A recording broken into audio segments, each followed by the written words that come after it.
الحمدللہ وکفا والصلاة والسلام علی من لا نبی بعدہ اما بعد فاعوذ باللہ من الشیطان الرجیم بسم اللہ الرحمن الرحیم ومنہم امیون لا یعلمون الکتاب الا امانیہ وانہم الا یظنون،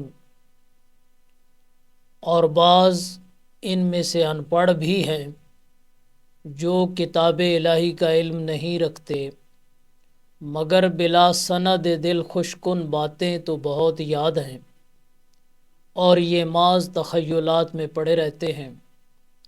صدق اللہ العظیم۔ سامعین محترم، اس سے پہلے یہود کی اس جماعت کا تذکرہ تھا جو منافقین شمار ہوتے ہیں۔ اب اس جگہ سے تیسری جماعت کا تذکرہ ہے جو یہود میں سے عوام ہیں۔ تو اس آیت مبارکہ میں عوام یہود کا ذکر اللہ تبارک و تعالی فرمائیں گے کہ یہ یہودی عوام جو ہیں تعلیم و تربیت سے بہت دور ہیں، باپ دادا کی لکیر کے فقیر ہیں، اپنے مولویوں اور پیروں کی بنائی ہوئی آرزوؤں اور دل خوش کن روایتوں میں پڑے مست رہتے ہیں، خود علم سے محروم ہیں۔ اگر علم کی دولت سے مزین ہوتے تو علم کے ذریعے کفر و اسلام، حق و باطل کے درمیان فرق کرتے۔ خود جاہل جس طرح مولوی بتاتے ہیں بڑے فخر سے اس پر عمل کرتے ہیں، اپنے آپ کو حق کا متبع سمجھتے ہیں۔ بہتر تو یہ تھا کہ یہ لوگ علم کی دولت سے مزین ہو کر زر پرست مولویوں کے مکر و فریب سے بچتے اور ایمان کی دولت سے مالا مال ہوتے، مگر یہ لوگ خیالات کی زندگی میں سفر کرتے ہوئے کفر کی وادیوں میں بڑھتے چلے جا رہے ہیں۔ تو اب اس آیت کریمہ سے یہ بات معلوم ہوئی کہ عقائد و اعمال میں بے ثبوت اور بے سند خرافات میں پڑے رہنا یہود ہی کی عادت ہے۔ تو اب یہودیوں کی اس طرز کے اوپر اگر غور کیا جائے تو میرے خیال میں آج کا جو مسلمان ہے اس کی بھی بالکل یہی صورتحال ہے، علم سے بالکل دور، قرآن و سنت کے نزدیک بالکل نہیں آنا، اور جھوٹی روایتوں اور کہانیوں کو سن کر اس کے اوپر پکے ہوئے ہیں۔ باپ دادا جس نہج پہ تھے اسی نہج کے اوپر چلتے آ رہے ہیں، اور اپنے باپ دادا کو دین کے معاملے میں سند سمجھتے ہیں، حالانکہ کسی کا باپ دادا دین کے معاملے میں سند نہیں ہے۔ سند ہمارے پاس قرآن و حدیث ہے، اللہ تبارک و تعالی کی بے عیب لاریب کتاب اور آپ صلی اللہ علیہ وسلم کے خوبصورت فرامین ہماری رہنمائی کے لیے کافی ہیں۔ لیکن آج رہنمائی لینے کے لیے وقت کسی کے پاس نہیں ہے، بس سنی سنائی کے اوپر۔ تو یہ یہود کی اصل میں عادت ہے، یہود عوام کی۔ اللہ تبارک و تعالی نے آگے فرمایا فَوَيْلٌ لِّلَّذِينَ يَكْتُبُونَ الْكِتَابَ بِأَيْدِيهِمْ ثُمَّ يَقُولُونَ هَٰذَا مِنْ عِندِ اللَّهِ لِيَشْتَرَوْا بِهِ ثَمَنًا قَلِيلًا فَوَيْلٌ لَّهُم مِّمَّا كَتَبَتْ أَيْدِيهِمْ وَوَيْلٌ لَّهُم مِّمَّا يَكْسِبُونَ۔ تو اس آیت کریمہ کے اندر یہود کی چوتھی جماعت کا تذکرہ ہوا ہے جو علماء ہے۔ اللہ فرماتے ہیں پس بڑی بربادی ہے ان لوگوں کے لیے